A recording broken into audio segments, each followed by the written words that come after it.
Good morning, friends. At the outset, let me welcome you all to this lecture series.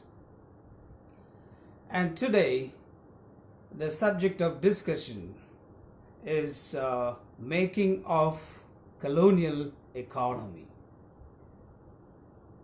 All right.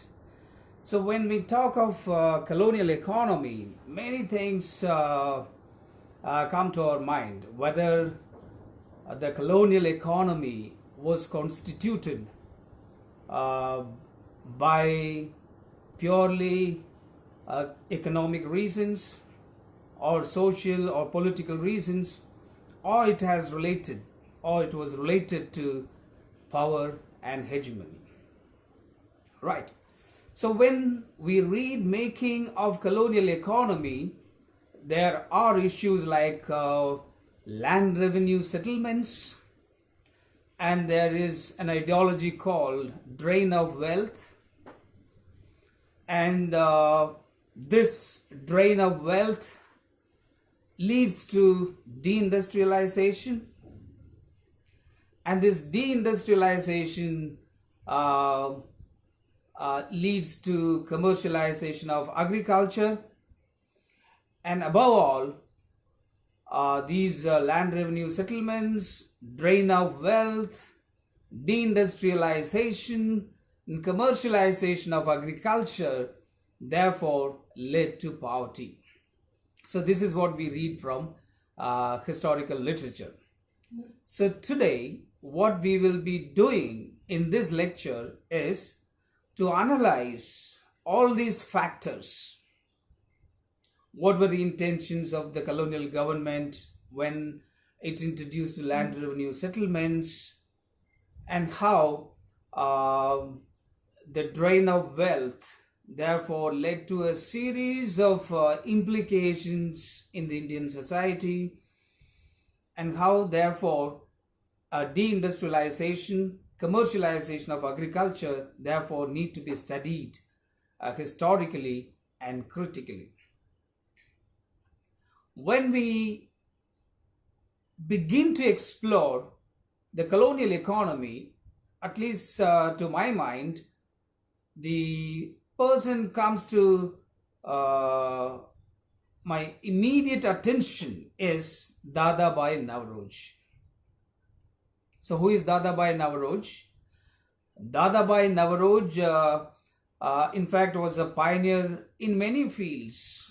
Popularly was known as the Grand Old Man of India, as we all know. And in fact, he also was an intellectual and an educator. And Dadabhai Naoroji became, in fact, the first Asian to be elected in the British Parliament in, I think, 1892. And secondly, Dadabhai Naoroji was also the first Indian to become a professor at the Elphinstone Institute, Bombay, and where he taught mathematics and natural philosophy.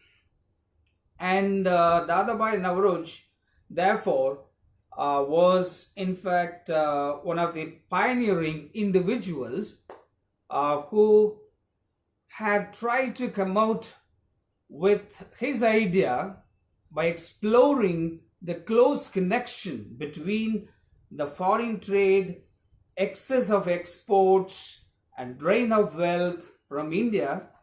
And he was in fact one of the first intellectuals who tried to comment upon the colonial economy critically. So now, why I'm trying to take up Dadabhai Naoroji is little crucial.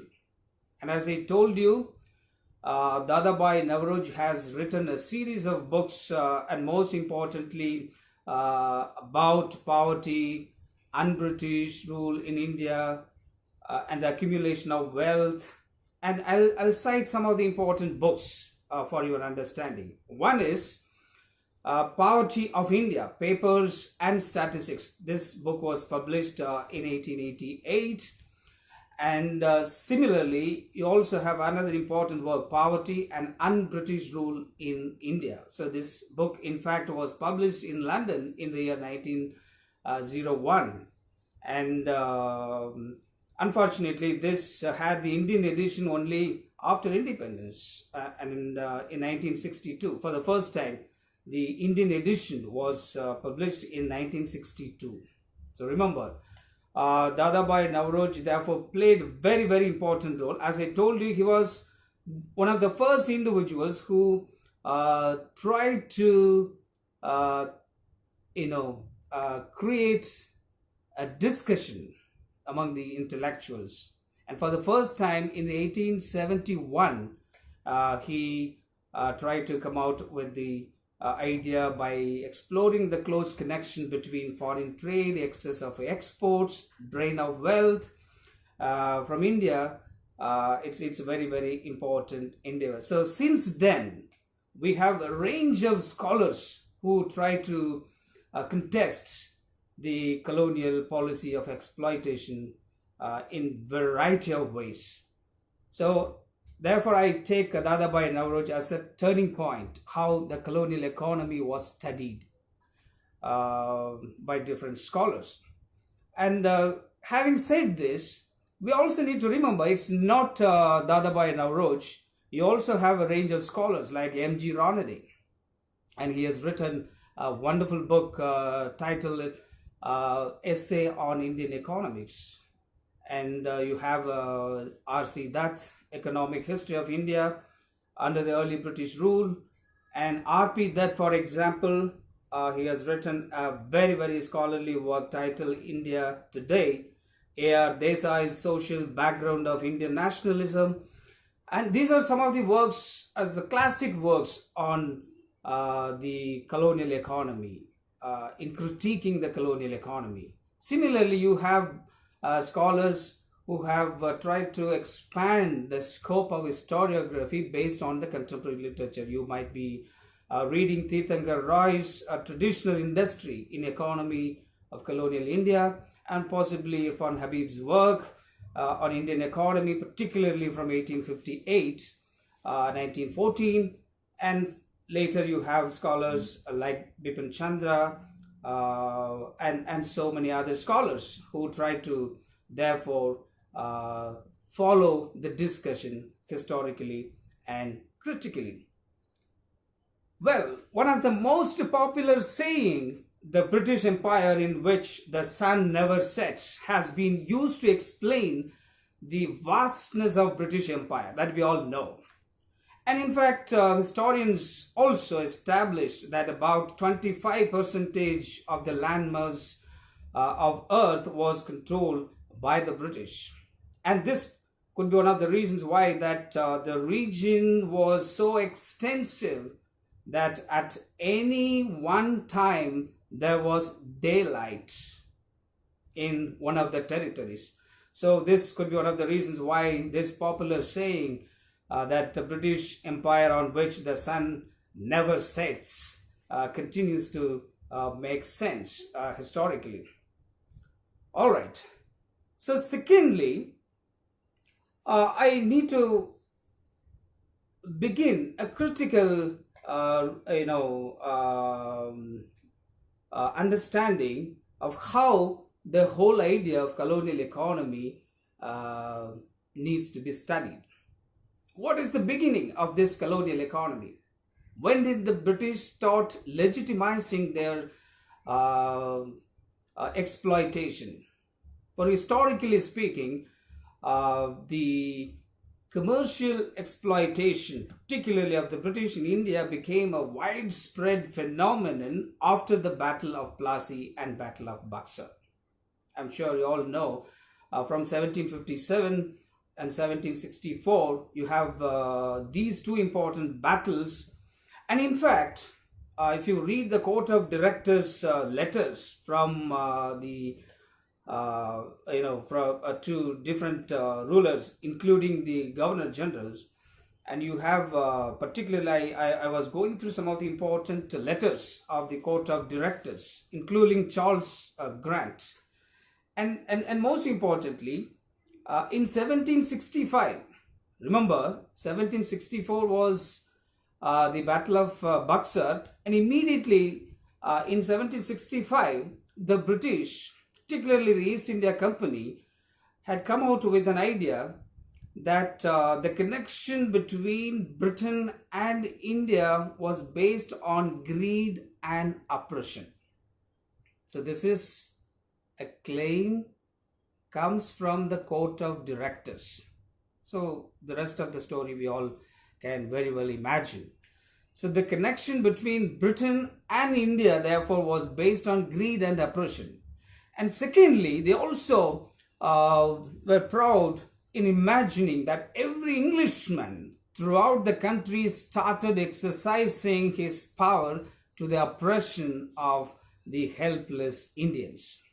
So this is also another important assertion made by the court of directors. Right.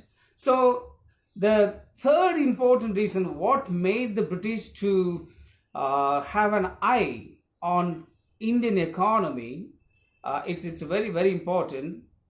We need to remember from Geoffrey Williamson. So if you read the history of Geoffrey Williamson's work, he has done a range of work, and he was and still economist at Harvard University. And in his book, India's Deindustrialization under British Rule, and this work is also available online, New Ideas and New Evidence, he makes a very thought-provoking statement. You know, what is that statement? He says, India was a major player in the world export market for textiles in the 17th and 18th centuries. But the middle of the 19th century, it had lost all of its export markets and much of its domestic markets. And secondly, he also makes a very important statement that other local industries therefore similarly started declining, and India underwent deindustrialization as a consequence.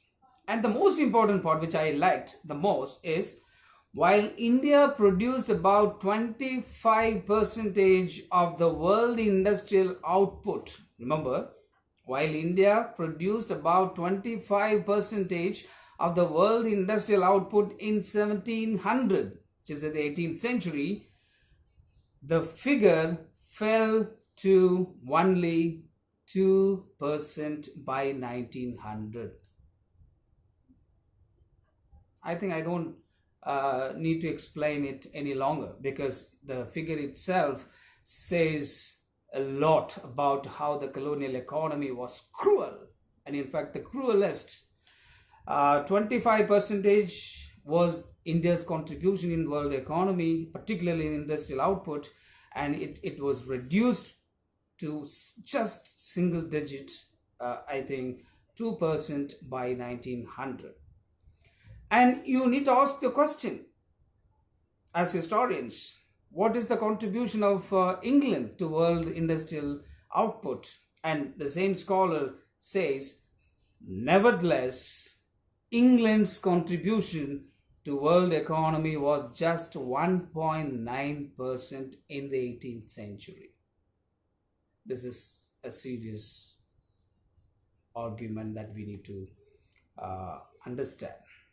See, as a result, British therefore was keep on having an eye on India's economy. And most importantly, if you read the letters exchanged between Lord Curzon and the court of directors and the other important officials back in London, even before he came to India as a Governor General, I'm talking about Lord Curzon, because he went out to India as a Viceroy and laid great repeated emphasis, and 2 or 3 times, upon the fact that the importance of India to Britain. So he always said India is very crucial, India is an integral part, India should be retained, India should be a central point to the Britain. In fact, I recollect one of the statements made by Curzon.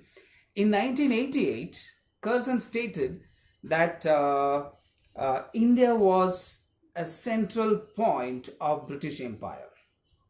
Remember, this was a statement even before he became the Governor General. And secondly, he reiterated, I quote him, if this empire lost any other part of its dominion, we could survive, but if we lost India, the sun of our empire would be set. That speaks volume about how Britain was so desperate to have India as a central point of British Empire. I repeat once again, if this empire lost any other part of its dominion, we could survive.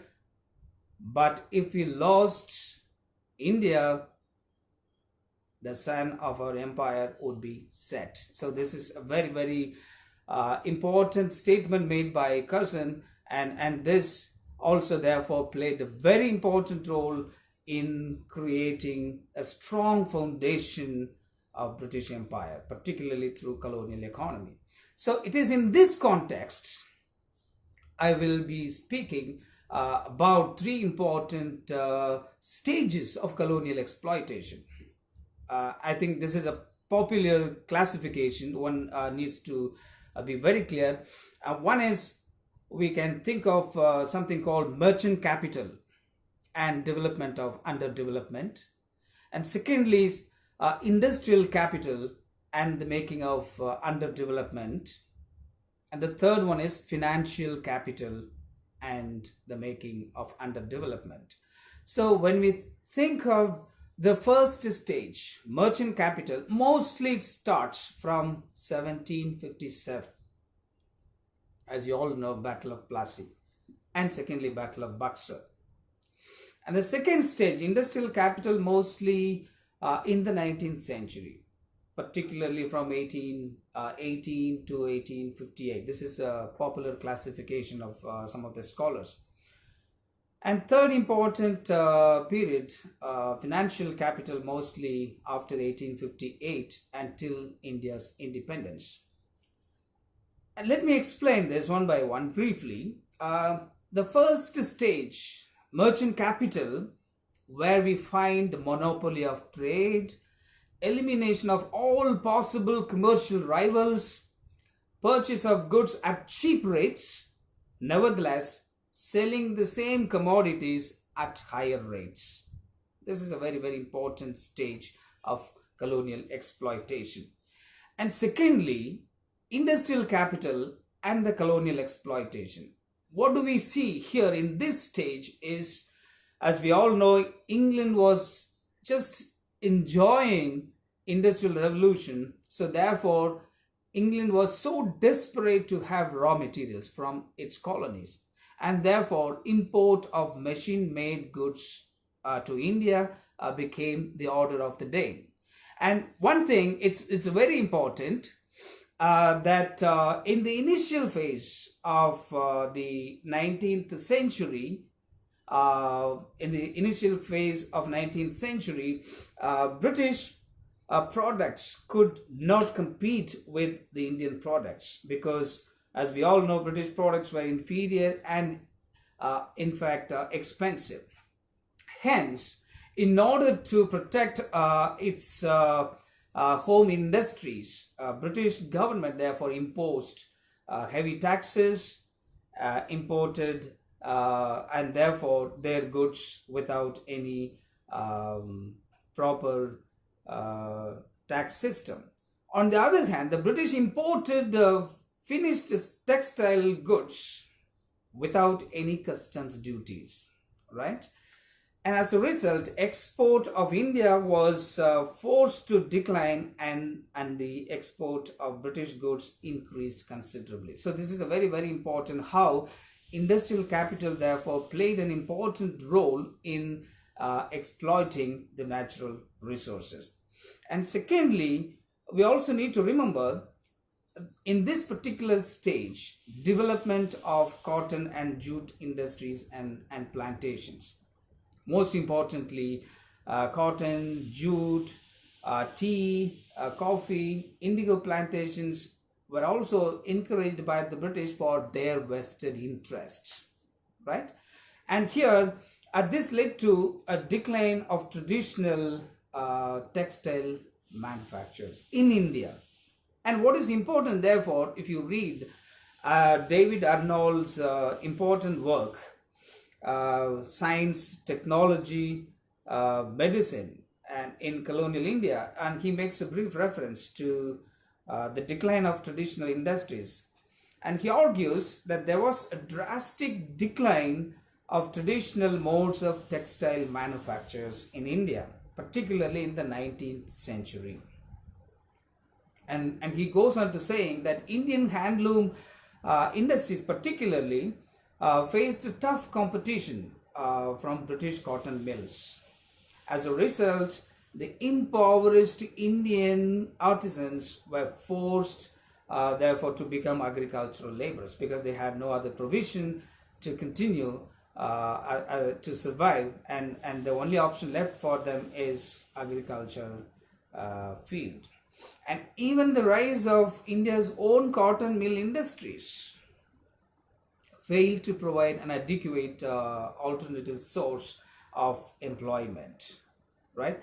And one thing, it's very, very important here, more than 90% of the textile machinery for cotton and jute mills imported to India in between 1850s and 1930s came from Britain.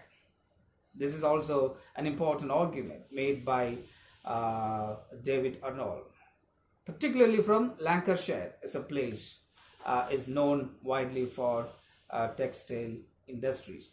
So another important issue that we need to remember in this particular phase of exploitation, I mean industrial capital, the British was interested in investment in plantations. The main interest of British government was, of course, tea, coffee, rubber, and so on and so forth. Particularly, these cash crops became the attention of the British exploitative policies. And why Britain was interested, most importantly, investment on these industries became the reason that these industries could not be developed in England due to geographical factors. So this is also we need to remember why Britain was so desperate to select India as a destination for all these crops, but largely due to geographical reasons. And India, of course, had favorable climate conditions for these industries, and labor was also so cheap, which propelled the British to have a kind of enthusiasm for the cash crops. And the third important phase in this industrial capital is investment in railways. Investment in railways therefore played an important role for the intensification of colonial economy. For example, the British government constructed railways, as we all know, in 1853 in Bombay, and the British government therefore constructed railways only under the pressure of British merchants, manufacturers, and investors to assist the exploitation of Indian resources. It's not for helping the Indians, but the predominant objective was to open Indian market to British manufacturers, to facilitate the export of raw materials, and to provide employment opportunities. One thing we need to remember as far as the railway of the colonial government, from directors to ticket collectors, all of them were British, because they wanted to maintain the profitable investment of the British capital. Now, one might ask a question. what were the objectives of the construction of railways? Why the British was interested in constructing railways? There are many interpretations. The first and foremost important objective of the construction of railways in India, as I understand, is to collect raw material from different parts of the country for export to England, because that makes the task easier. And secondly, to supply British manufactured goods in all parts of the country. That's also a very, very important objective. The third important objective, which I think, was to serve commercial and political interests of the British. And we also need to know safe, speedy, relatively cheap mode of transport for goods and passengers also was one of the objectives of the introduction of railways in India. So now it's very important. This is something that I wanted to emphasize, how therefore the colonial exploitation had its strong roots in all these three important ways of exploitation. Now we need to remember one important aspect, how the British therefore consolidated their policy of exploitation. What are the ways in which the British therefore used to consolidate their economic exploitation? One important way, the way in which they followed to consolidate the colonial economy was land revenue settlements. Land revenue settlements. For example, the East India Company was in desperate need for money, for defense, for administration, for investment. So how do you get money? So they felt that land revenue could be one of the most important modes of generating income. And the first immediate thing that comes to our mind is, of course, Cornwallis. So Cornwallis introduces the permanent land revenue settlement. And very important, how Cornwallis was selected for this particular project of a permanent land revenue settlement. I always try to explore a little deeper. Who was Cornwallis? What made him to be the chief coordinator of this land revenue settlement? How he was appointed? What was his actual position before he came to India? So these are some of the questions which I asked myself to get some interesting answers. So as we all know, I just slightly want to go a little back. From 1775 to 1781, we all know American Revolution, American War of Independence between British and the 13 American colonies. And it is in this context Cornwallis is important. Why and how? Cornwallis, in fact, was a rich and influential English landowner. First of all, he himself was a landowner because he knows how to increase or generate land revenue as a landowner. And secondly, he became a commander of British army against the African forces. And of course, we all know the history. He was defeated by the American forces in 1781, and he became the commander-in-chief of British force, and later governor of Fort William of Calcutta from 1786 to 1793. So this is the time that we need to remember, how Cornwallis therefore emerges from a powerful landowner to the governor of Fort William of Calcutta. So this is a very, very important thing that we need to remember.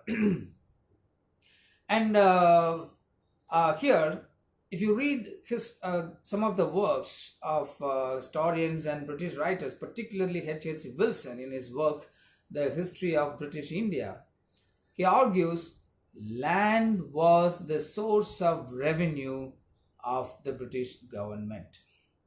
So it is in this context I'm talking about the permanent land revenue settlement. So the British therefore started following the principles and practices of the Hindu and Muslim rulers of India.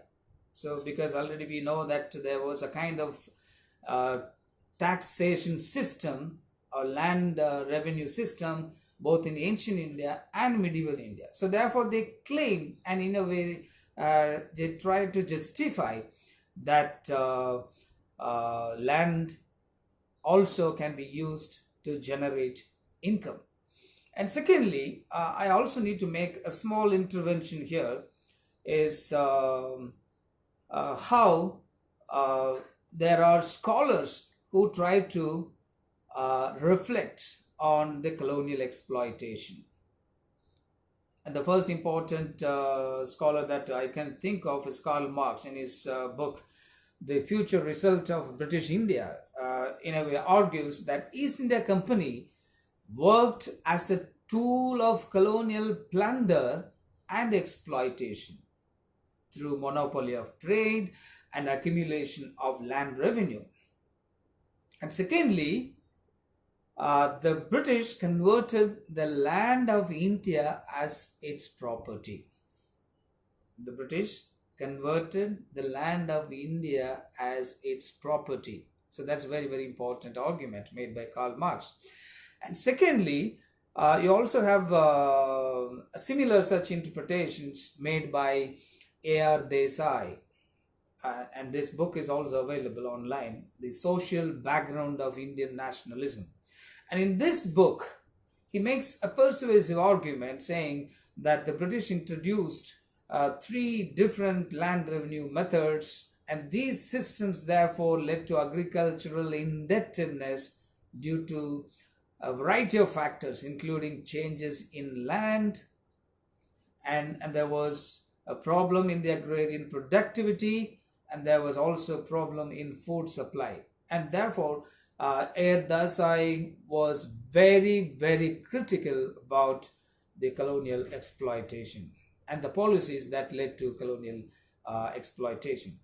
And similarly, you have Shekhar Bandyopadhyay in his book, From Plassey to Partition, argues that the British got the Diwani rights in 1765, as we all know, after Battle of Buxar, and as a result of which the British attempted to collect maximum revenue from land. Remember, maximum revenue from land. And the revenue from land therefore became necessary for colonial administration. So all I am saying here is how land became an integral part of the colonial government's exploitation. And as we all know, Lord Cornwallis proposed this permanent revenue settlements in 1786. This was the proposal in 1786. And it was introduced therefore as Zamindari system, also known as permanent revenue settlement. And this was introduced in places like Bihar, Bengal, Orissa in March 1793. And historically speaking, this permanent revenue settlement, I think, was introduced through Permanent Settlement Act of 1793. So this is very, very important fact that I wanted to share with you. And what is the significance of this permanent revenue settlements? Or in other words, Zamindari system. According to this particular system, landlords or zamindars were recognized as owners of lands, number one. And secondly, they were given hereditary rights of succession. And thirdly, zamindars were given the rights to collect rent from the peasants, and they were the one to fix amount and fix date. That's very, very important. So how zamindars therefore became powerful in terms of collecting revenue on behalf of the colonial government. And one thing I need to say here very clearly, if the zamindar fails to pay the revenue to the government, his land also will be given to another zamindar. So obviously every zamindar will be, a very panic mode, and always pretended to be responsible and responsive to colonial government. And one thing, no relief was given to peasants, even during natural calamities or even crop failures. So see how uh, uh, this policy seemed to be very cruel in nature.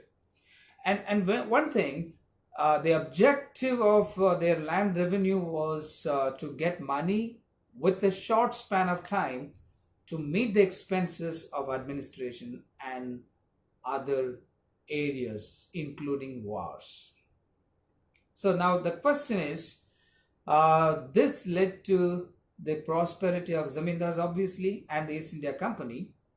Now, as historian Irfan Habib argues, this permanent revenue settlement or zamindari system, also known as sunset law, even before sun sets, you are supposed to make the payment, otherwise you will have to face the consequence. So it's very important how this law therefore was very, very, very anti peasant in nature. This another important thing that I wanted to discuss here is two important historical interventions that I need to make. How historians therefore try to interpret this zamindari system. The first historian that I can think of is Bernard Cohen. In his book, The British Impact on India, he argues very clearly that the permanent settlement, remember, the permanent settlement led to the commercialization of land over a period of time, as a result of which hereditary landlords became local chiefs. And thirdly, it also therefore led to the emergence of landlordism. As we all know, the popular term landlord is a very, very clearly defined term in the colonial period itself. Accordingly, landlords had little attachment to their lands most of the time, but there were in fact they were able to manage their land through managers, and in fact who had little attachment to their land. And this came to be known as absentee landlordism. Absentee landlordism. You have a category called landlords, and you also have another important category called absentee landlordism. What does it mean? Absentee landlord is the one who owns and rents property but does not necessarily live on the property side or near the property, because he rarely visits this property. So you need to make a distinction between landlords and absentee landlords. So historians therefore argue that the permanent revenue settlement played a very important role, which constituted about 19% of the total area of British rule in India. And this makes me to take another important settlement. So the second important revenue settlement was Rayatwari system. Rayatwari system. What is this Rayatwari system? So historian R.C. Dutt, in his book Economic History of India, makes a very simple argument but powerful. He argues that the Rayatwari settlement was the first settlement introduced in Madras Presidency. So Rayatwari system was introduced for the first time in Madras Presidency by the governor of Madras, Thomas Munro, and the term Rayat in Arabic means cultivator. So obviously it is an Arabic term which means cultivator. And obviously you need to ask a question, what is this deal? What is the kind of deal between Rayatwaris and the colonial government? It was a settlement, as we need to know, between the British and the Rayats, individual cultivator or peasant. So the British government therefore collected revenues directly from peasants, right? And the Rayatwari system, you need to remember, was introduced for two reasons. Obviously, as a student of history, I always used to ask a question, because you have Zamindari system placed in India, about 19% of the total geographical area, then why there is a need for another system? What made them to come out with another important system? For two reasons. So there were no zamindars or intermediaries to make a settlement for a number of reasons in this particular presidency called Madras Presidency. And secondly, it gave them larger revenue than any other revenue settlement. Yeah. And as I told you, this system was introduced most importantly for increasing their land revenue, as it was introduced in Madras Presidency and Bombay Presidency and some parts of Assam.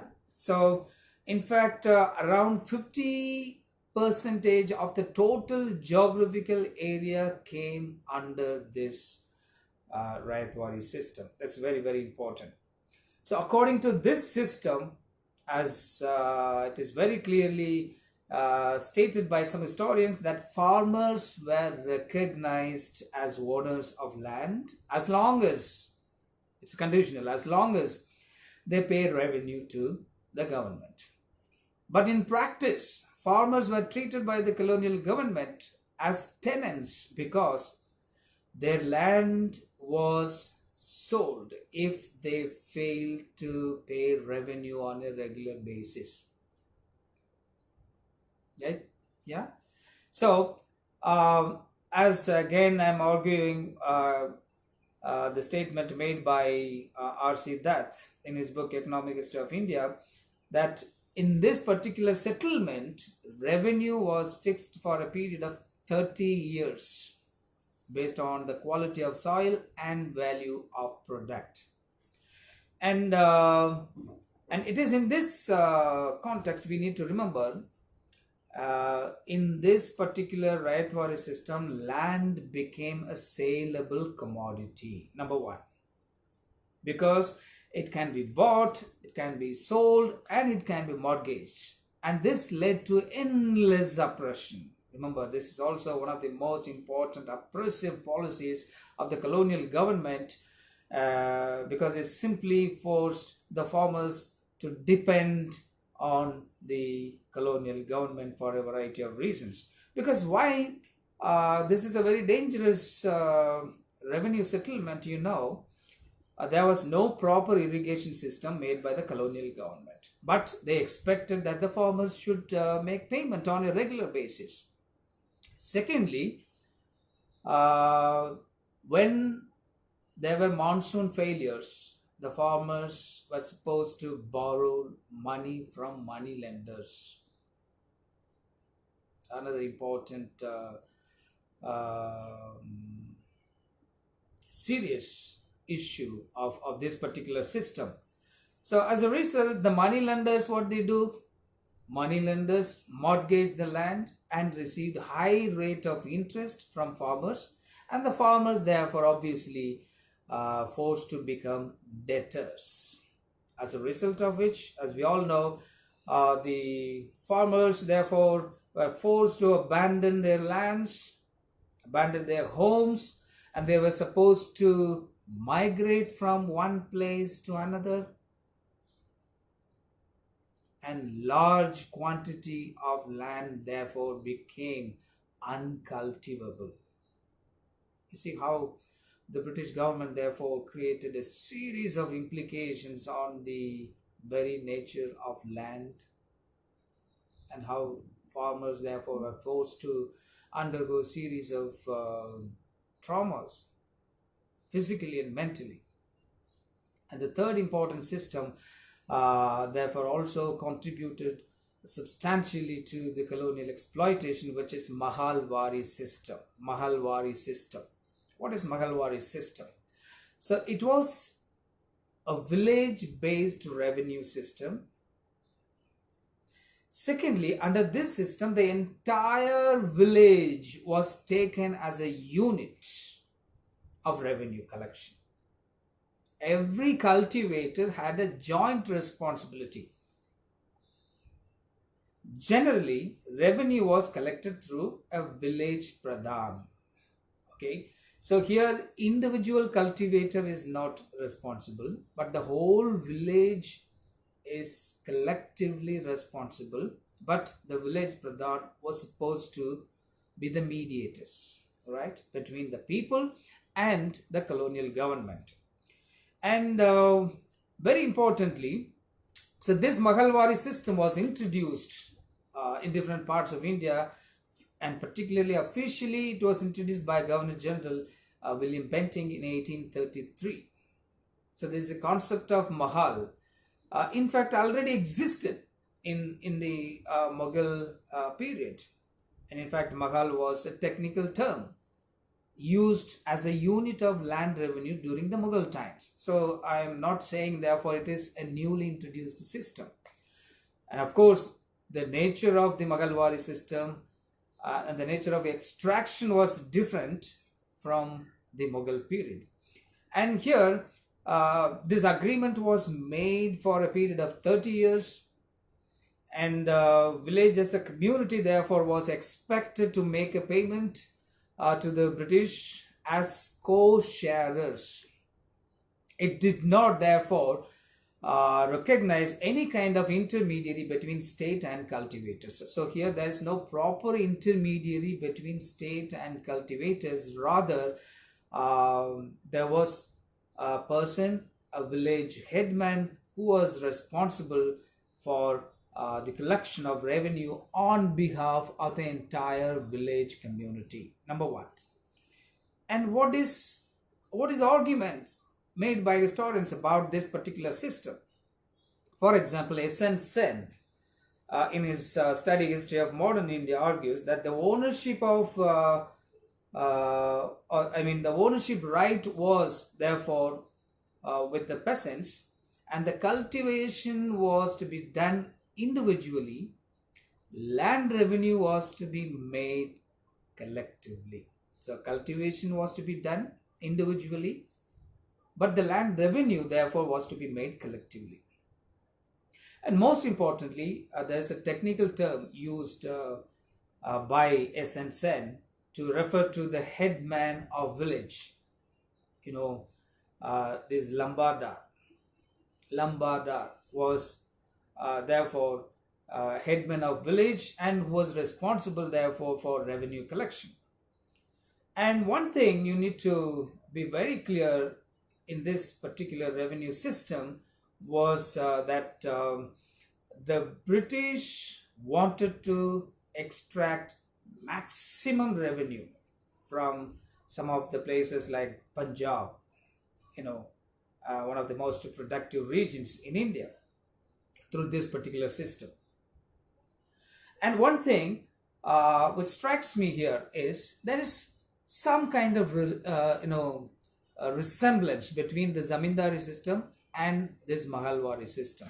So this system was also called by some historians as modified Zamindari system. Modified Zamindari system, because the village headman became virtually a Zamindar in this case. And obviously, like any other land revenue settlement, farmers had to borrow money from landowners or money lenders to pay taxes in the case of crop failures. As a result of which, it's very common to understand that more and more lands were taken up by the money lenders from farmers. So this also therefore led to indebtedness, poverty. And now this takes me to the next level of discussion. So we have discussed different kinds of land revenue settlements. We also have discussed three important kinds of capital: merchant capital, industrial capital, and third important one is financial capital. How they try to extract revenues from the colonial, from India. And now we also need to remember in this particular context how all these factors led to what Dadabhai Naoroji called drain of wealth. It's a very important concept that we need to be very clear. What is drain of wealth? Why Dadabhai Naoroji try to criticize or try to be critical about the colonial government's economic policies? And how did he propagate this idea? Right? And here, the most important book that can be useful for our understanding is the Poverty and Un-British Rule in India. So this is a very interesting work done by Dadabhai Naoroji. And here, he uses the term poverty and un-British. I always try to be very critical of the terms. Why he uses the term un-British? Why he has not used the term British? What is the difference between British and un-British? Yeah, and it's very important. Britain or the British government tried to give so many promises to the people of India, possibly through so many acts, regulations, and so on and so forth. In 1833, there was a Charter Act. The British had come out with so many promises. And in 1858, the colonial government tried to come out with so many promises. And in 1877, again, so many promises. And 1887, also, government came with so many promises for the betterment of the people of India. Remember. Now the question is, the promise, which one important promise that I can quote from 1833 Charter Act. You know, what is that promise made by the colonial government? I quote this important clause, that no Indian shall be disabled from holding any office, place, or employment under the said company. But you know the reality. Nevertheless, the East India Company or the British government have not fulfilled their duty and promises which they have made through different rules, regulations, acts, and so on and so forth. So the manner in which the British failed to fulfill its promises, I think, led to a kind of political hypocrisy. Political hypocrisy. So this is a term even you find in Dadabhai Naoroji's book, Poverty and Un-British Rule in India. So this political hypocrisy, which I think was used by the term political hypocrisy, therefore was used by Dadabhai Naoroji to substantiate his argument as to how this is un-British. the political hypocrisy was un-British. So this was not expected from country like Britain. Britain was known highly for its education, civilization, and so on and so forth. So this is simply therefore a political hypocrisy, and this really is nothing but un-British. So this is my understanding about why he uses the term un-British. As we all know, that in this particular book, Poverty and Un-British Rule in India, therefore, Dadabhai Naoroji makes his argument very clear. You know, what is that argument? He says the government, the colonial government was destructive. The colonial government was destructive and despotic to Indians and un-British. And the colonial government therefore was suicidal to Britain. Suicidal to Britain.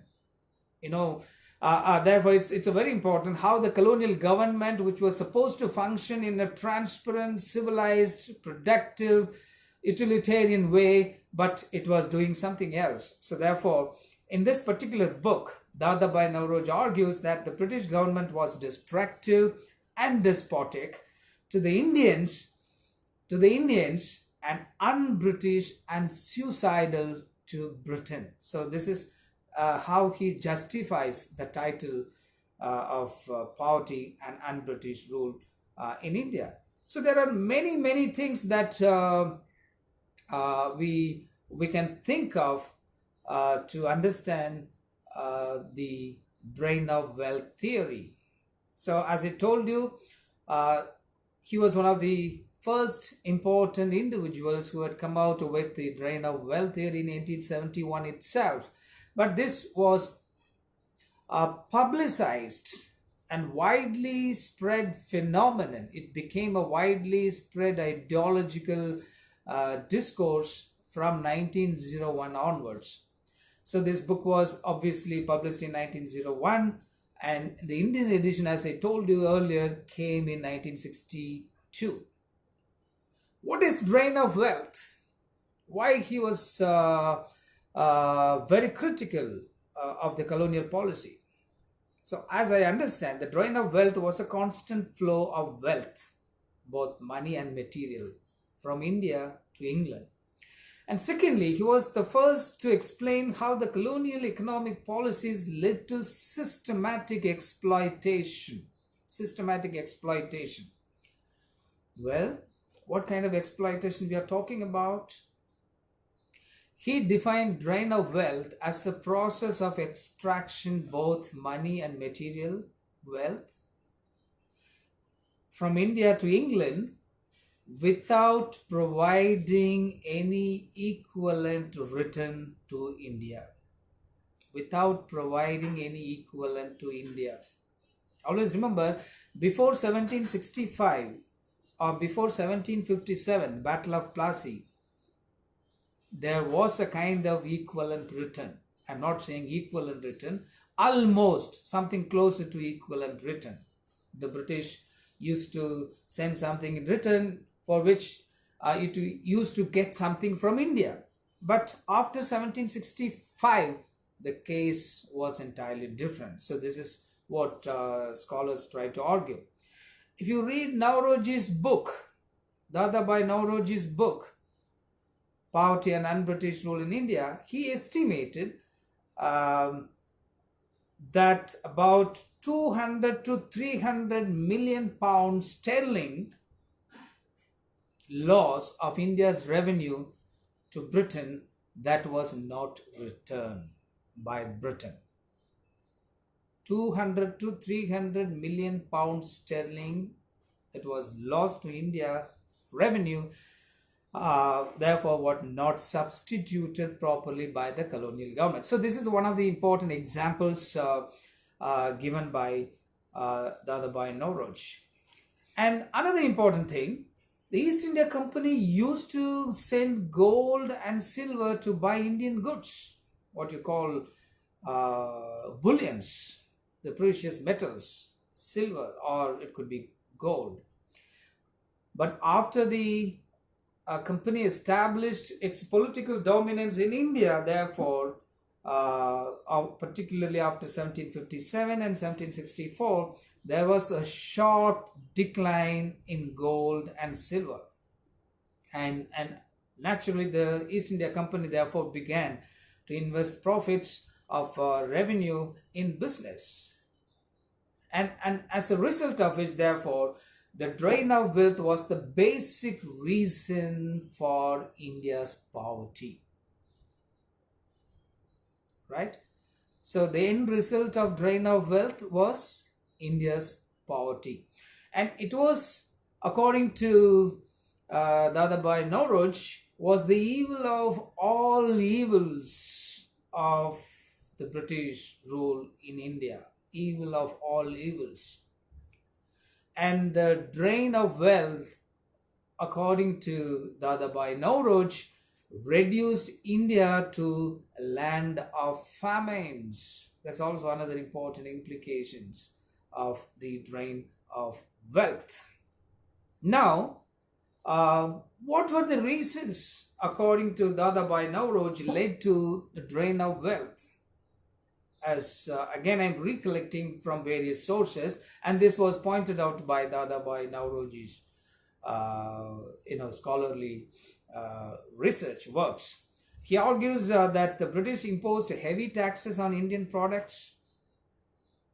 The people of India were deprived of their natural rights to live a dignified life in their own country. Europeans occupied important places, almost all important government departments directly and indirectly, and the material wealth was forcibly taken over by the British. And very importantly, Europeans are not the leaders of the people. They do not belong to India. They cannot enter their thoughts and feelings. This is also important reflections made by Dadabhai Naoroji in his writings. And one important thing that I wanted to discuss, exactly what made him to be critical. What made Dadabhai Naoroji to be critical? For example, he argues in this particular writing that the British officials stated that India paid to the mother country, that is Britain, in the shape of home charges. So the term is very important, home charges. So home charges therefore played an important role, an integral part of the colonial policy, and what Dadabhai Naoroji identifies as drain of wealth. Home charges. What is home charge? And he says the home charges played an important role for the colonial government's exploitation. For example, the British officials stated that India paid to the British government in the shape of home charges what must be considered the annual tribute of about 30 lakhs pounds sterling. 30 lakhs pounds sterling, and India therefore poured into the lap of the mother country a continual stream of wealth in the shape of private fortunes. You see, remember how therefore India's revenues were extracted annually or on a daily basis by the colonial government, and most importantly, the home charges therefore became part of the colonial exploitation or economic extraction. And these charges, according to Dadabhai Naoroji, include expenditure of European officials in England, number one. Expenditure of European officials in England. And secondly, Indian money was spent on the interest of the public debts in England.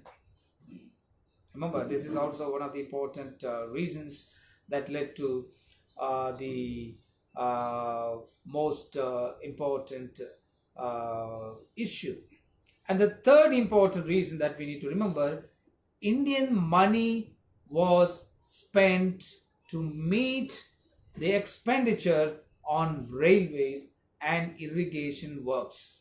Indian expenditure, it's very important. Indian money was spent. Indian money was spent to meet the expenditure of colonial government, and the Secretary of State, particularly, their expenditure was from the Indian government, and the irrigation works again from the Indian government. And Indian money was also used to give pensions to retired army and navy officials who had worked in India as well as in England. You see how, therefore, Indian money was spent for a variety of reasons, not only in England, not only in India, but also in England. And this is very, very important. Therefore, this drain of wealth theory was later studied and analyzed by different scholars, including R.P. Dutt, M.G. Ronaday, R.C. Dutt, and so many other scholars. So what is important here is this led to deindustrialization. So this led to deindustrialization. So this is a very, very important thing that we need to remember. How the colonial policies therefore led to deindustrialization. So what is deindustrialization? What we are talking about? So deindustrialization, as we all know, industrialization was a growth and development of industries. On the contrary, deindustrialization was a process of reduction or destruction of nations' industrial capacity. So how one can therefore desperately destroy the industrial capacity of a country, of a state. So India was a classic example. How therefore India was forced to undergo through a process of deindustrialization, even though it had a tremendously rich potential for industrialization, and because of industrial revolution in England, India was made to be a deindustrialized country. For example, many historians have worked on this. One important work that I wanted to emphasize here is American historian Daniel Thorner. So in his book, Deindustrialization in India, Daniel Thorner therefore argues that the India was not an industrial country in the 17th and the 18th centuries. India was not an industrialized country like the way it witnessed in Britain. Nevertheless, India was the industrial workshop of the world. Industrial workshop of the world. What does it mean? India was continuously be seen as a building in which goods and goods are manufactured. So therefore, India was continuously be seen as an industrial workshop of the world. So this could be one of the reasons why therefore India was attracted to by the British or colonial policies. And it says in this context, we need to remember how this deindustrialization therefore affected India's economy. India's traditional village economy was characterized by the combination of agriculture and handicrafts that we all know. But nevertheless, over a period of time, particularly in the 18th and 19th centuries, the village economy therefore has been systematically destroyed by the colonial government. As a result of which, we all know that the traditional handicraft industries began to decline. And this process of decline of industrial capacity came to be known as deindustrialization. Yeah? And similarly, also have a series of consequences. The cottage industries, particularly in rural areas, were contributed hugely by weavers, goldsmiths, carpenters, potters, and so on and so forth. Therefore, had to face series of difficulties. So, secondly, the urban industries depended largely on the royal patronage, also therefore had to face a series of challenges. And it is very important that the chief urban industry during the 18th and 19th century was textile handicrafts, as we all know. What happened to this particular industry?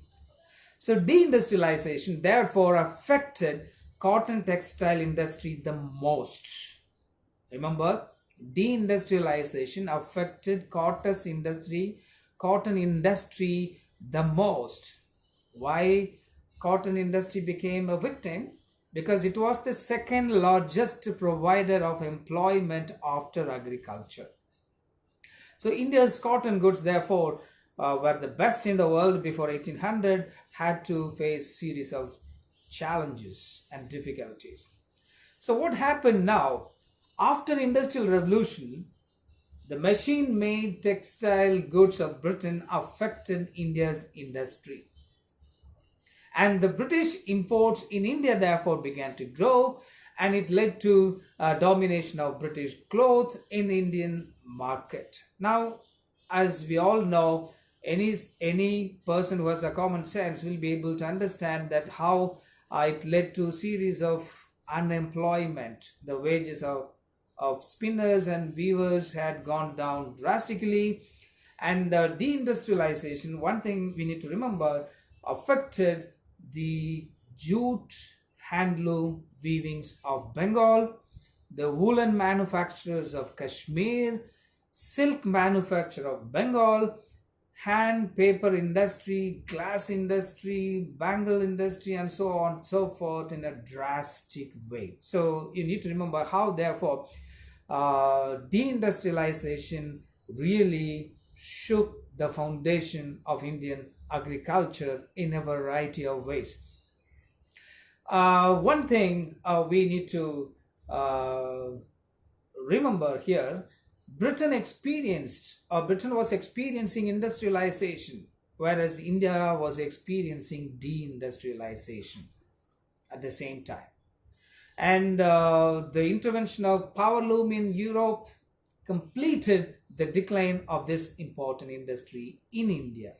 And India was therefore made to be a supplier of agricultural goods and raw materials to Britain to cater to the needs of the Industrial Revolution in England. And as R.C. Dutt in his book Economic History of India Under British Rule argues persuasively that the East India Company and the British Parliament continued to follow the selfish commercial policy and discouraged Indian manufacturers in support of the British manufacturers. So this is also another important reason why we need to study the drain of wealth very seriously and critically. So what kind of implications the deindustrialization created on Indian economy? As already pointed out by Daniel Thorner, it's very important. Women spinners, remember, women spinners were the worst victims of deindustrialization, because most of the spinning industries therefore had women as the laborers, and because of the deindustrialization, women spinners were the worst victims of deindustrialization. Secondly, as Daniel Thorner argues, that there was a drastic decline of female workers in manufacture, mining, and construction. He also gives a very important data. The decline of women labor was from 24% of the workforce to 10% of the workforce from 1881 to 1921 that he is talking about. From 1881 to 1921, the percentage of women workers declined from 24% to 10%. This is also a drastic decline of women's participation in the Indian agriculture. And thirdly, it created different classes such as working class, land laborers, landless laborers, and other important stratifications in the society. So it's very, very important. The recent study, as A.K. Bakshi in his book Deindustrialization argues, that deindustrialization in India therefore led to severe economic decline, as a result of which several millions of people in India were forced to undergo colonial uh, government created poverty. That's a very, very important thing that we need to remember. And it is in this context we need to study commercialization of agriculture. So the land revenue settlements on the one side, and secondly you have deindustrialization, and how this deindustrialization therefore led to commercialization of agriculture. Commercialization of agriculture. For example, this commercialization of agriculture as a subject of study attracts a great deal of attention of scholars from different fields of research.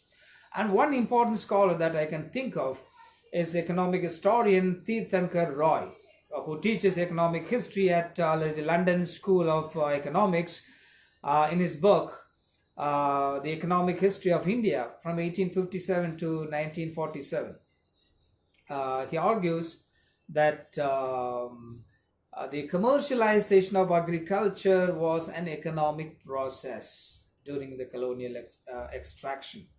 In this process, I underline, in this process of commercialization of agriculture, farmers cultivated primarily for national and international markets rather than for their own consumption.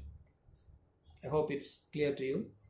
So the commercialization of agriculture therefore was an economic process through which the farmers were forced to cultivate primarily for national and international markets, and the primary intention was not for their self sustenance, not for their consumption. So it's very important. What are the reasons which led to commercialization of agriculture? As I told you in the beginning itself, better means of transport, particularly railways and shipping. So better means of railways and shipping therefore played very important role for the commercialization of agriculture. How this railways and shipping played an important role? Because you need to remember, the goods need to be transported to different parts of the world, and the raw materials need to be transported from different parts of India, particularly from Madras, Calcutta, Bombay, Karachi, as a result of the expansion of railways. And secondly, at the international level, shipping played a very important role. The international level, Suez Canal was opened for navigation, as we all know, in 1869, Suez Canal, for the first time. And this connected, in fact, the Mediterranean Sea with the Red Sea, and it increased, therefore, international trade. So Suez Canal, as we all know, is a waterway in Egypt, connecting the Mediterranean Sea to the Red Fort, and this was therefore sold by Egypt, and Egypt in fact sold most of its share to UK, and it helped UK to widen its markets in different parts of the world. So therefore commercialization of agriculture was possible for a variety of reasons. Most importantly, the transports, particularly the domestic transport through railways, and externally the opening up of the Suez Canal in 1869. So what is the end result? As a result, cotton therefore became a predominant commodity and in India, and most of the commercial crops therefore controlled directly by the British. So commercialization of agriculture therefore has led to it led to a series of implications in Indian agriculture. And the first important implication was the cash transactions became method of exchange. Cash transaction, because obviously it replaces the barter system.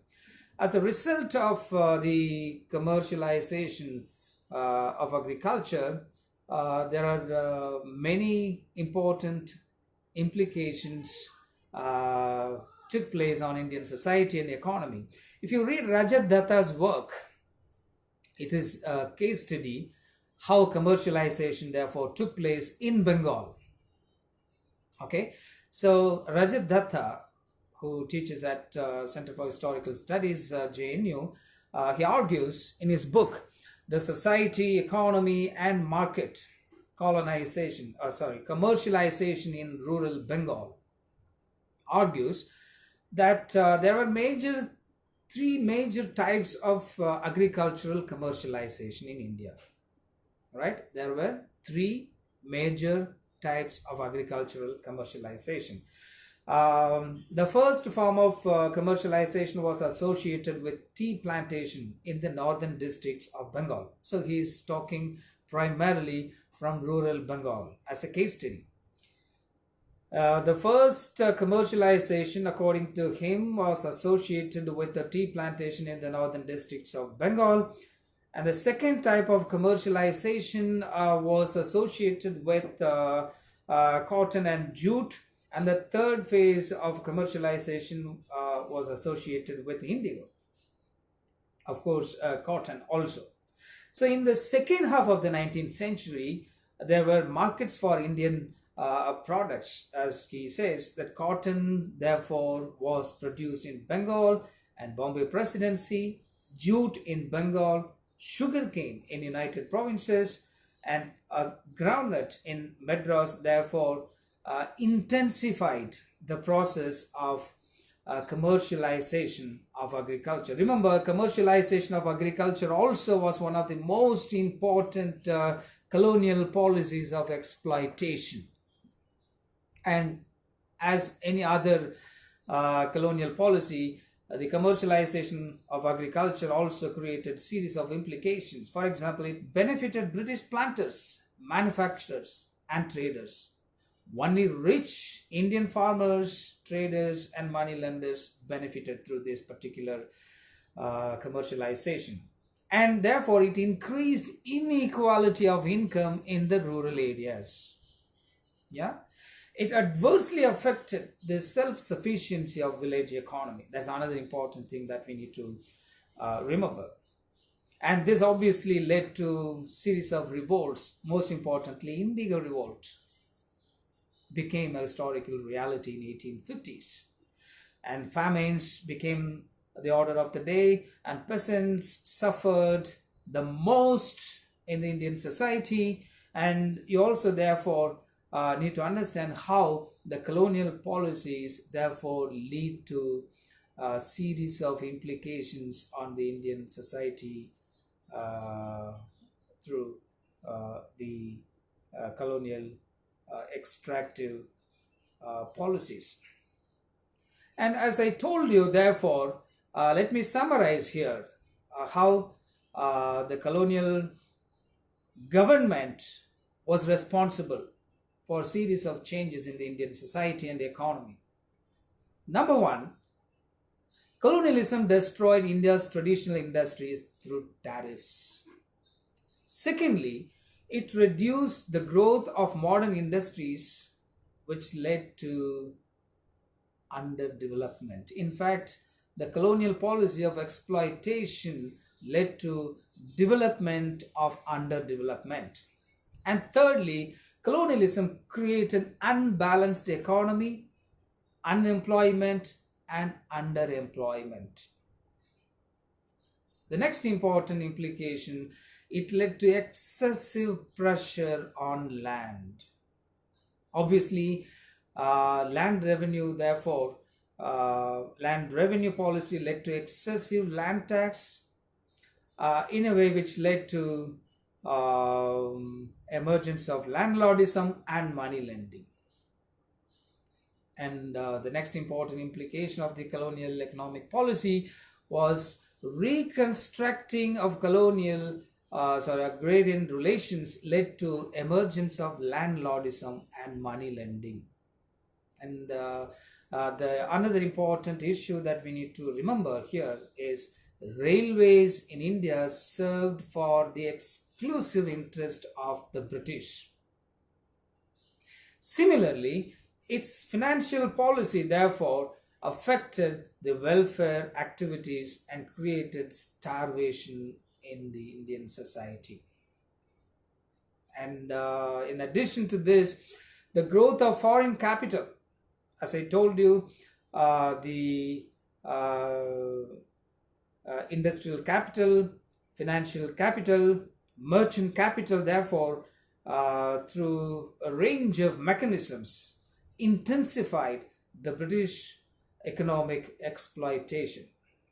And the economic exploitation, therefore, led to low productivity and reduced nations' per capita income drastically.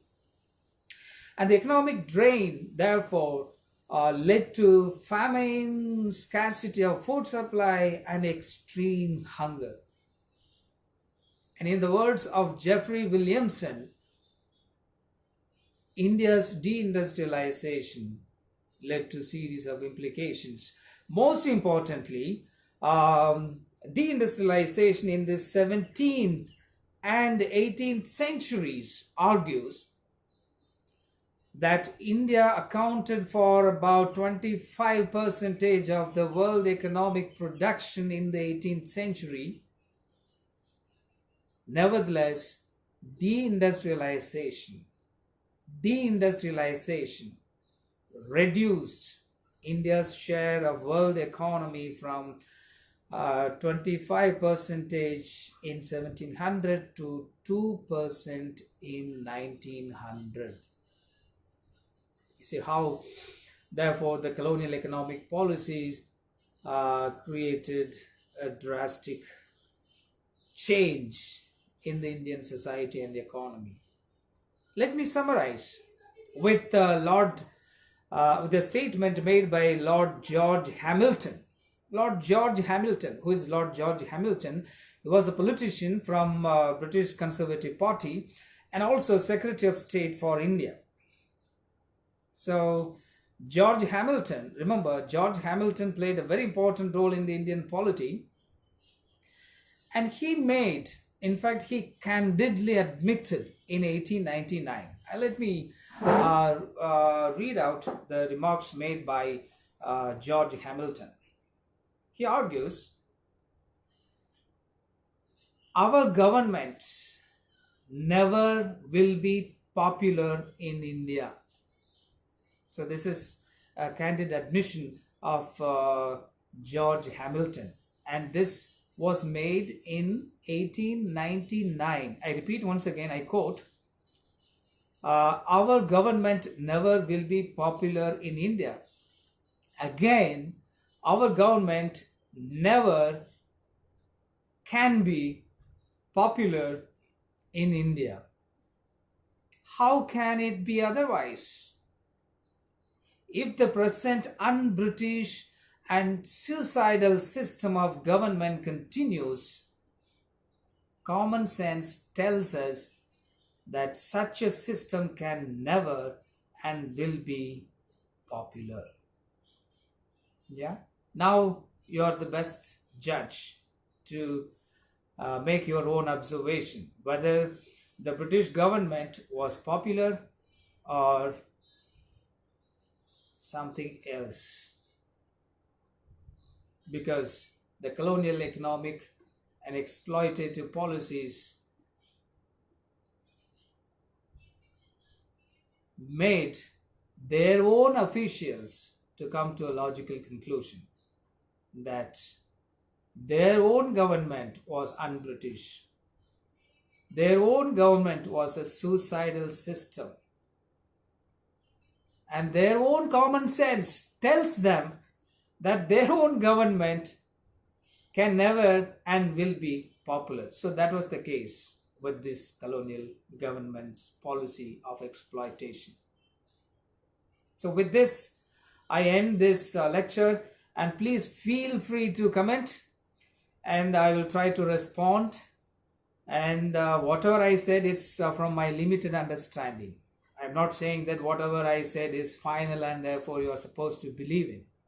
As historians, therefore, you need to go back to the original sources, and you have to go back to the writings, and therefore you also need to remember that history is a continuous process of interaction between past and present, and similarly history is also an unending dialogue between historians and their facts. So this is an unending dialogue between you and me. So whatever I discuss here is an unending dialogue. So if you have something to suggest, if you have something in mind that you read something else, and if you want to disagree, if you want to add something, you are most welcome. So your comments therefore will make the discussion more interesting. Thank you so much, friends and budding historians, for taking your valuable time to listen to this lecture. Once again, I thank you so much.